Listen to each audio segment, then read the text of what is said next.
صل على محمد وآل محمد اللهم صل.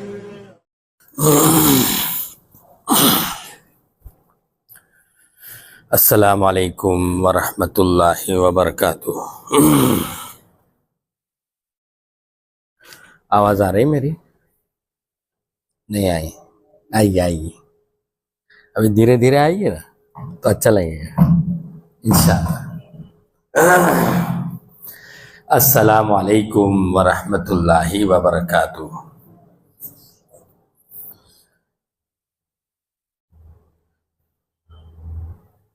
الحمد للہ نحمده ونستعینه ونستغفره. الحمد للہ نحمده ونستعینه ونستغفره ونؤمن به ونتوکل علیہ ونعوذ باللہ من شرور انفسنا ومن سیئات اعمالنا. من يهده الله فلا مضل له ومن يضلله فلا هادي له. وأشهد أن لا إله إلا الله وأشهد أن محمدا عبده ورسوله. قال الله سبحانه وتعالى في القرآن المجيد والفرقان الحميد. فأعوذ بالله من الشيطان الرجيم. بسم الله الرحمن الرحيم. يا أيها الذين آمنوا ادخلوا في السلم كافة. وقال النبي صلى الله عليه وسلم انما انا رحمة مهداة. صدق الله مولانا العظيم وصدق رسوله النبي الكريم ونحن على ذلك لمن الشاهدين والشاكرين والحمد لله رب العالمين. میرے معزز و مکرم عزیز دوستو، دینی بھائیوں، نوجوان ساتھیوں اور پیارے بزرگوں،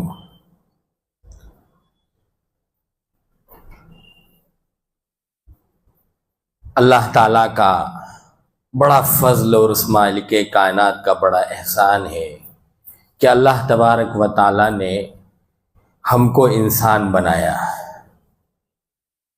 اور پھر انسانوں میں بھی اللہ تبارک و تعالیٰ نے یہ احسان کیا کہ اللہ نے ہم کو مسلمان بنایا. اللہ تعالیٰ اس نعمت کی حقیقی قدردانی کرنے کی ہم سبوں کو توفیق عطا فرمائے.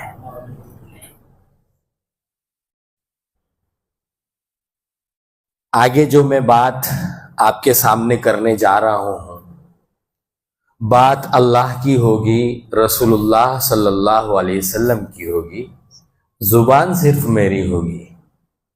اللہ کی بات میں، رسول اللہ صلی اللہ علیہ وسلم کی بات میں نور ہوتا ہے، ایک یقین ہوتا ہے، ایک سچائی اور حقیقت ہوتی ہے. جب آپ کے کان میں اللہ کی اور رسول اللہ صلی اللہ علیہ وسلم کی بات اندر جائے گی تو آپ کے اندر کے وجود کو اسکین کرے گی اور آپ کو پورا نورانی بنا کر آپ کے اندر کے یقین کو بڑھا دے گی. اس لیے جو بھی بات ہوگی آپ میری آنکھوں سے آنکھیں ملاتے رہے، مجھے دیکھتے اور سنتے رہے، انشاءاللہ اللہ کی ذات سے امید ہے کہ بہت فائدہ ہوگا. اللہ تعالیٰ آئندہ کہی جانے والی بات پر مجھے آپ سب کو عمل کرنے کی توفیق عطا فرمائے۔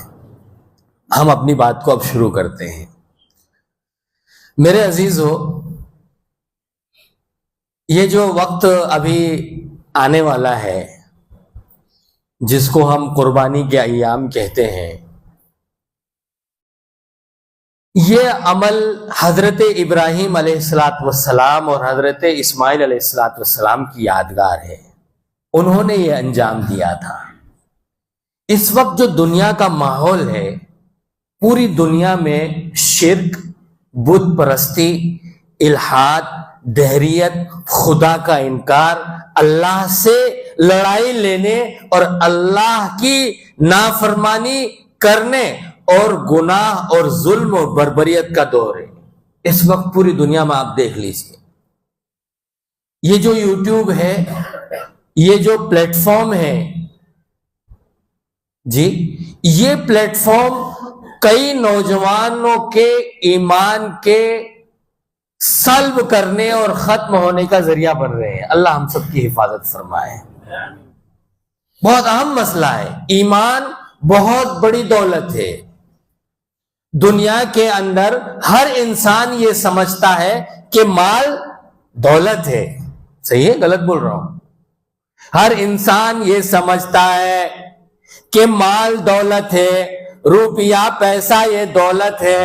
ٹھیک ہے، ہر انسان کو پتا ہے۔ کسی کو کبھی آپ نے دیکھا کہ مال کے اوپر کوئی فضائل بیان کیے جا رہے ہو، کمانے کے اوپر ابھارا جا رہا ہو، لوگوں کی ملاقاتیں کی جا رہی ہو اور بتایا جا رہا ہو کہ سنو سنو مال بڑی دولت ہے؟ کبھی دیکھا آپ نے؟ دنیا کا ہر انسان مال کو دولت سمجھتا ہے، روپے پیسے کو ایک قیمتی چیز سمجھتا ہے۔ اور میرے دوستوں اور میرے دینی بھائیوں اور نوجوانوں، میں آپ کو یہ بتانے آیا ہوں کہ اگر مال کو ہم دولت سمجھتے ہیں تو اس سے بھی بڑی دولت وہ ہے جو ہمارے دلوں میں آج یقین کیے ہوئے اور رکھی ہوئی چیز ہے، اور وہ ایمان کی دولت ہے۔ بہت بڑی دولت ہے، بہت بڑی دولت ہے۔ اس دولت کو بچانا اور اس دولت کو بڑھانا، یہی اصل کام ہے۔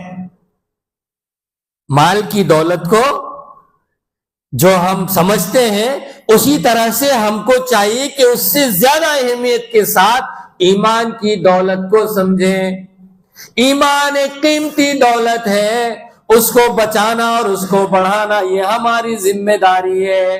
اللہ تبارک و تعالیٰ نے ایمان کے بارے میں ارشاد فرمایا کہ اگر دنیا کے اندر کوئی انسان رہا اور اس نے جیون گزارا اور زندگی بسر کی، اللہ کے رسول صلی اللہ علیہ وسلم ارشاد فرماتے ہیں کہ اگر ایک ایمان والا اس آسمان کی چھت کے نیچے اور زمین کے اوپر موجود رہے گا، اللہ تعالیٰ فرماتے ہیں کہ میں روزانہ سورج کو ایسا ہی نکالتا رہوں گا، آسمان کی چھت کو ایسا ہی باقی رکھوں گا، زمین کو میں ایسا ہی باقی رکھوں گا، ہواؤں کا سلسلہ چلتا رہے گا اور یہ دنیا باقی رہے گی۔ اتنا بڑا مرتبہ ہے کس کا؟ اس انسان کا جس کے دل میں ایمان ہو۔ ٹھیک ہے نا؟ اللہ کے رسول صلی اللہ علیہ وسلم ارشاد فرماتے ہیں کہ اگر کوئی بندہ رائی کے دانے کے برابر بھی ایمان میرے پاس لے کر آئے گا، سبحان اللہ، کتنا؟ رائی کے دانے کے برابر۔ اللہ کتنے اچھے ہیں، کتنے چھوٹے پر راضی ہو جاتے ہیں۔ صحیح ہے نا؟ بچہ بھی 10 روپے نہیں لیتا ہے، سچی کہتا ہوں۔ میری چھوٹی والی وہ نہ بولتی، بولے تو بہت چھوٹا ہے۔ صحیح میں اللہ اکبر، اللہ کتنے پیارے ہیں، کتنے رحیم ہیں، کتنے کریم ہیں۔ میرے اللہ نے کہا اگر اے مومن بندے، اے نوجوان ساتھیوں، اگر اللہ تعالیٰ ارشاد فرماتے ہیں کہ تم اگر رائی کے دانے کے برابر ایمان بچا کر لاؤ گے تو میں تم کو اس دنیا سے 10 گنا بڑی جنت عطا فرماؤں گا۔ سبحان اللہ، ہے نا ایمان دولت؟ اللہ کی رضا اور اللہ کی ناراضگی کا پیمانہ ایمان ہے، ایمان۔ آج قدم قدم پر لٹیرے ہیں، مال کے نہیں، ایمان کے۔ آپ کو ایمان برباد کرنے کے لیے گھر سے باہر نکلنے کی ضرورت نہیں، صرف آپ کے جیب میں جو خطرناک آئٹم ہے اس کو باہر نکالو، اس کو آن کرو اور اس کے اندر آپ اسکرول کر کے اندر چلے جاؤ، آپ کا ایمان خود بخود وہاں سے سلب ہونا شروع ہو جائے گا۔ اللہ ہم سب کی حفاظت فرمائے۔ موبائل خطرناک انسٹرومنٹ ہے، اس نے اچھوں کے ایمان کو برباد کر دیا ہے۔ آج پوری دنیا میں کفر ہے، کفر کی آواز ہے، کفر کا دبدبا ہے، کفر کا غلبہ ہے۔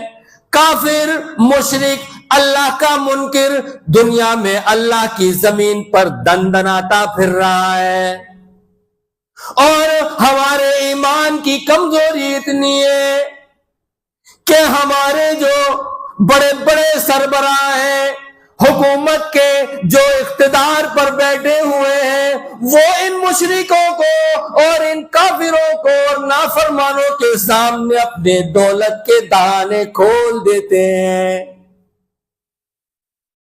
ہے نا؟ جب آدمی کا ایمان کمزور ہو جائے، جب یقین کی بنیادیں اندر سے ہل جائے، جب اللہ کا خیال نہ رہے، جب اللہ کی عبادت کے لیے آدمی تیار نہ ہو، جب اللہ کی نافرمانی پوری دنیا میں ہونے لگے، تو انسان کا اندرون کمزور ہو جاتا ہے، پھر اس کو اپنی حکومت کے جانے کا اندیشہ ہوتا ہے، اپنی حکمرانی کے ختم ہونے کا ڈر ہوتا ہے، اپنے وجود کے باقی رہنے کا ڈر ہو جاتا ہے، تو وہ اپنے وجود کو باقی رکھنے کے لیے کافروں کو اور مشرکوں کو تحفے دیتا ہے۔ اللہ اکبر۔ کچھ دماغ میں بات آ رہی ہے؟ بہت ڈیٹیل میں جانے کی ضرورت نہیں ہے، سب لوگ سمجھدار ہیں ماشاءاللہ۔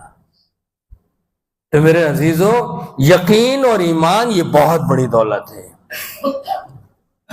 بہت بڑی دولت ہے۔ اللہ تعالیٰ اس یقین اور ایمان کی قدر کرنے کی ہم کو توفیق عطا فرمائے۔ حضرت ربیع بن عامر رضی اللہ تعالیٰ عنہ ایک صحابی ہیں، بادشاہ کے دربار میں آ رہے ہیں، کپڑے پھٹے ہوئے ہیں، کوئی اچھا ساز و سامان نہیں، کوئی گاڑی نہیں، کوئی بنگلہ نہیں، مرسیڈیز نہیں، جی کوئی ہوائی جہاز نہیں، کوئی سونے کا پلین نہیں، کچھ نہیں، بس سادہ ہے، سیدھے ہیں، آسان ہے، آ رہے ہیں۔ جب وہ داخل ہوئے بادشاہ کے دربار میں تو اپنی تلوار کو نکالا اور تلوار کو رگڑتے ہوئے چل رہے ہیں۔ کیوں؟ جب ایمان کی بنیاد مضبوط ہو تو آدمی کو دنیا کی مال و دولت اور دنیا کے حشم و خدم مرعوب نہیں کر سکتے، ہے نا؟ صحابہ نے سادگی کے ساتھ، بولو، صحابہ نے سادگی کے ساتھ، صحابہ نے دنیا کے کم حصے پر قناعت کرتے ہوئے، دنیا کے کم حصے پر زندگی بسر کرتے ہوئے، دنیا کے بڑے حصے پر حکومت کر کے بتا دیا، ہے نا؟ کیوں؟ بولو، ایمان مضبوط تھا، یقین کی بنیادیں مضبوط تھی۔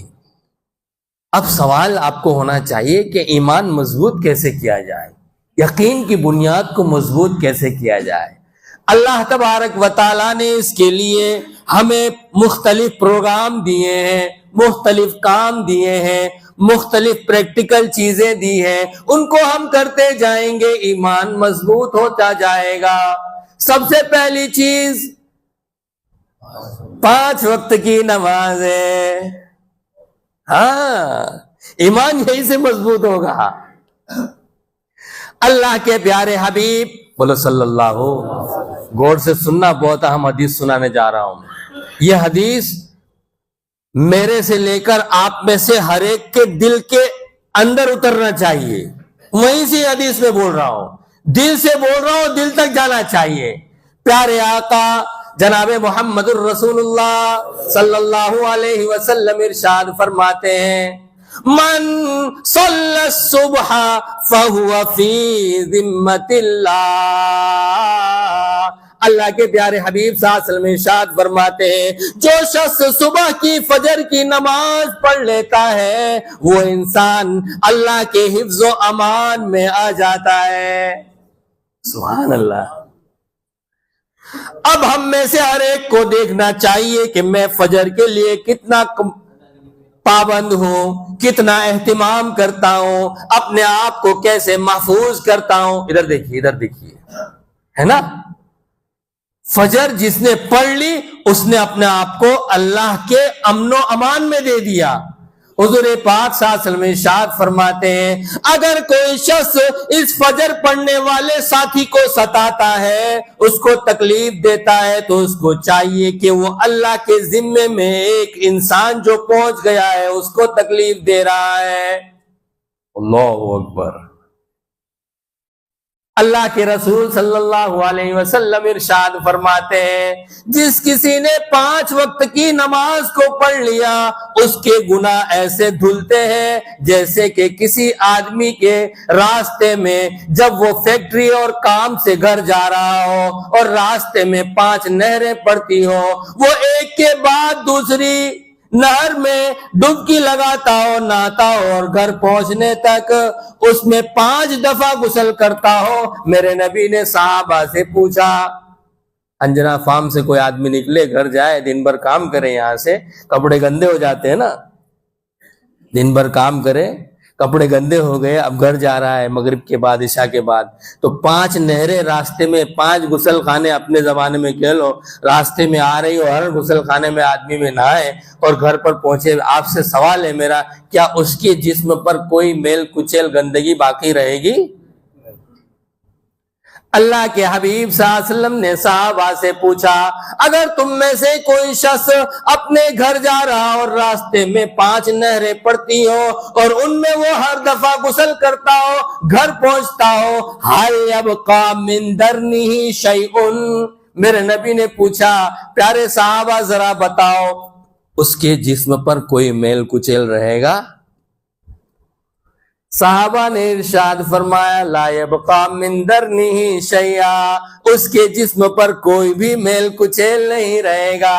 یہ میل کچیل کیا ہے؟ یہ میل کچیل شک ہے, شبہ ہے, کفر ہے, شرک ہے, دہریت ہے, خدا کا انکار ہے, نافرمانی ہے, دل میں جمنے والی گندگی ہے.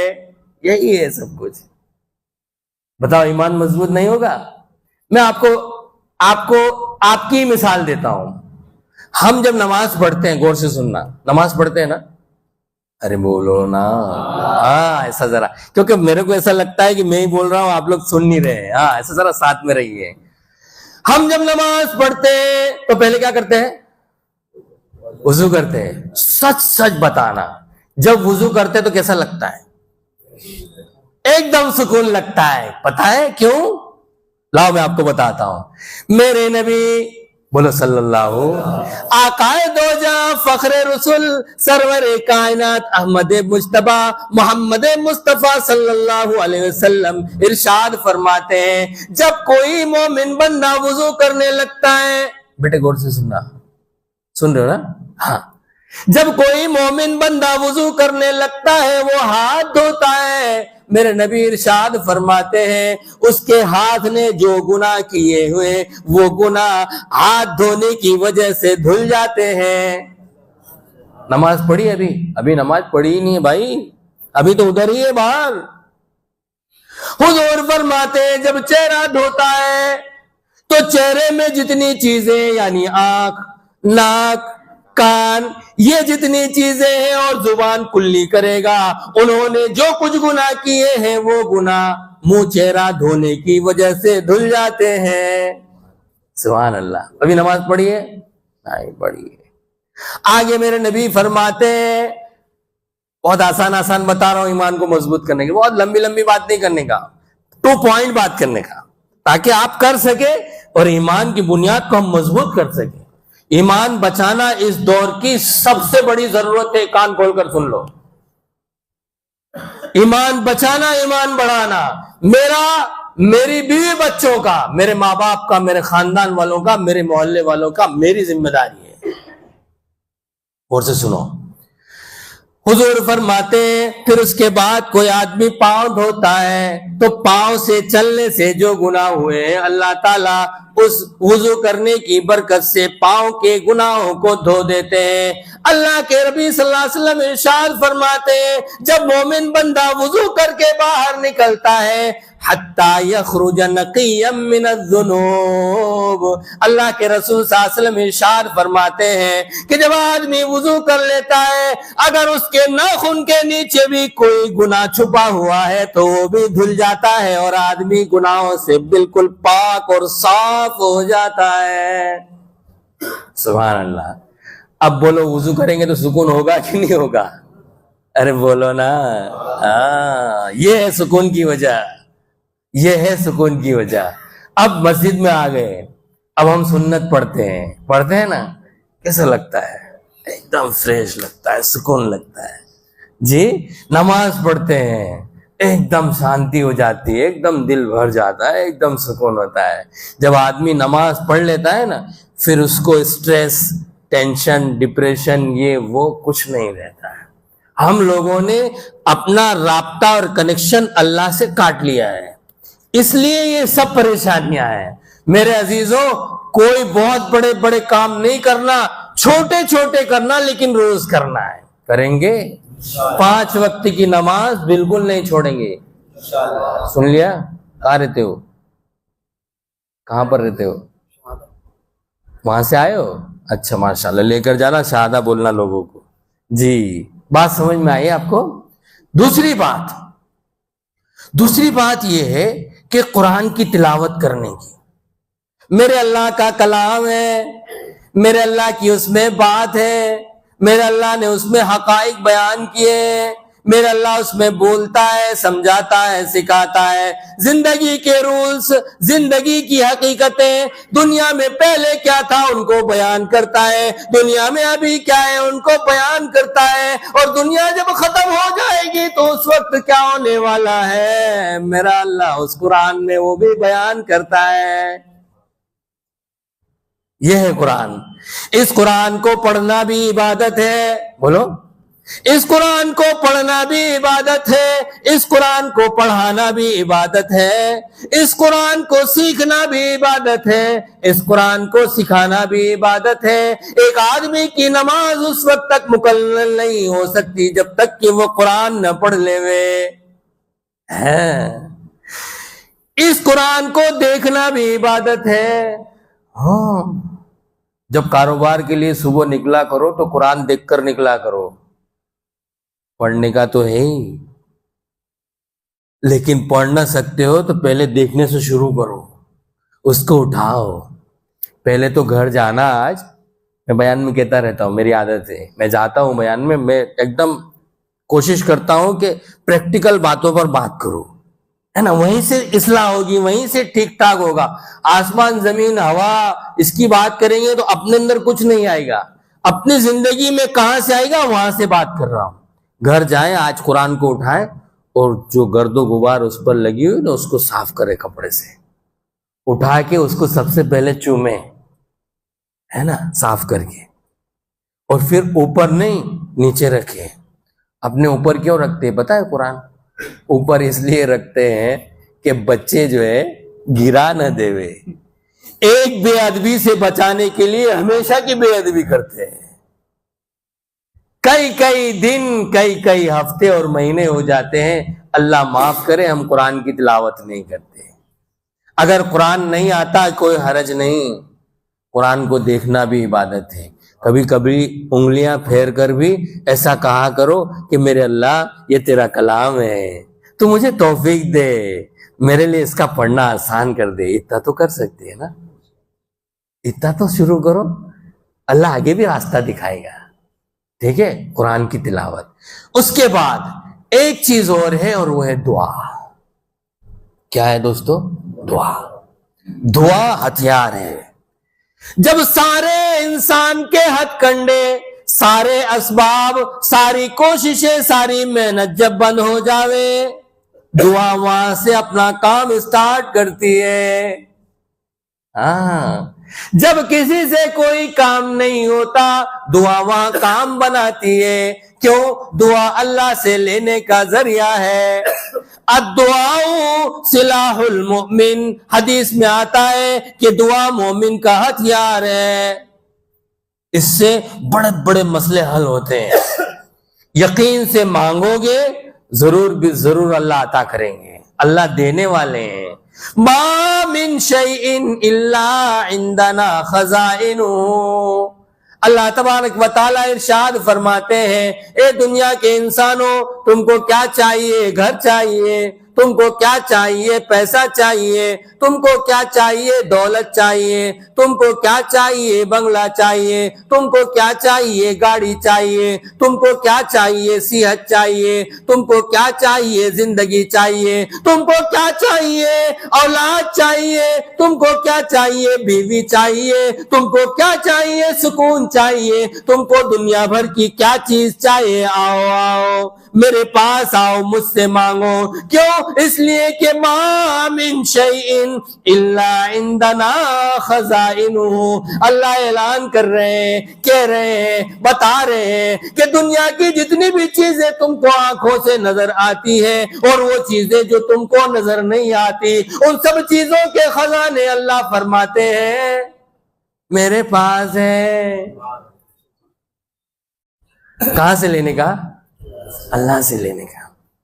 مانگیں گے انشاءاللہ.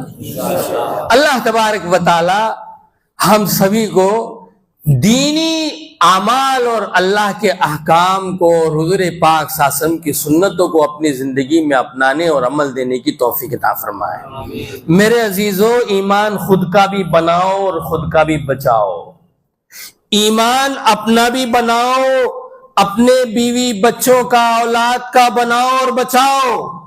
آپ کا چھوٹا بچہ 2 سال کا، 3 سال کا، موبائل کی وجہ سے وہ ابھی سے دھیرے دھیرے ٹریک سے ہٹ رہا ہے.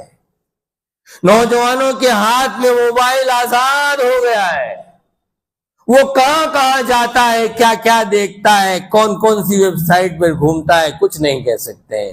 ان کو موبائل سے بچاؤ. اور نوجوانوں سنو، تم ایمان کو ختم کرنے والی، ایمان کو برباد کرنے والی چیز اپنے جیب میں اور اپنے ہاتھوں میں لے کر 24 گھنٹے گھوم رہے ہو. یاد رکھو، یہ موبائل اگر اس کا صحیح استعمال کیا گیا تو یہ چھری کی طرح ہے. اس سے سیب بھی کاٹ سکتے ہیں، سبزی بھی کاٹ سکتے ہیں اور کام کی چیزوں میں اس کو استعمال کر سکتے ہیں. اور یہ چھری کی طرح ہے، اگر اس کا غلط استعمال کیا تو کسی کا ہاتھ اور انگلی کاٹ سکتے ہیں، کسی کا گلا کاٹ سکتے ہیں. اس لیے اس موبائل کا استعمال درست کرو. موبائل برا نہیں ہے، موبائل کا استعمال برا ہے. بات سمجھ میں آ رہی ہے؟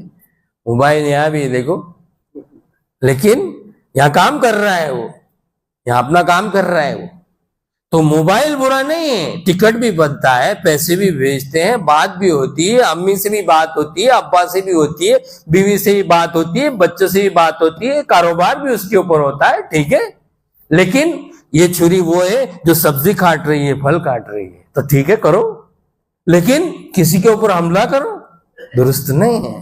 تو چھری کا استعمال وہ اصل ہے، ایسے ہی موبائل کے استعمال وہ بھی اصل ہے. کریں گے انشاءاللہ؟ ٹھیک ہے انشاءاللہ. تو کہنے کا منشا یوں ہے کہ اللہ تبارک و تعالیٰ نے جو ہمیں ایمان دیا ہے اس کو ہم بچانے کی اور بڑھانے کی کوشش کریں. اس کے لیے بزرگوں نے ایک ترتیب بھی رکھی ہے نا. اللہ کے راستے میں نکالا جاتا ہے، وہ بھی یہی ہے. ایمان کے بول بولے جاتے ہیں، یقین کی باتیں کہی جاتی ہے. اس سے کیا ہوتا ہے؟ اس سے ایمان تازہ ہوتا ہے. قربانی آدمی دیتا ہے، اپنا مال، اپنی جان اور اپنا پیسہ لگاتا ہے، وقت لگاتا ہے اور جاتا ہے. اللہ تعالیٰ زندگیاں بدلتے ہیں. ٹھیک ہے انشاءاللہ کریں گے. اللہ تعالیٰ اپنے فضل سے ہم سبوں کو دینی باتوں پر عمل کرنے کی توفیق عطا فرمائے. مجھے بولنا کچھ اور تھا، آپ لوگوں کے چہرے کچھ ہوئے تو مجھ سے وہ ضرورت کی بات اللہ نے نکال دی۔ اللہ تعالیٰ اپنے فضل سے ہم سبوں کو کہی گئی بات پر عمل کرنے کی توفیق عطا فرمائے۔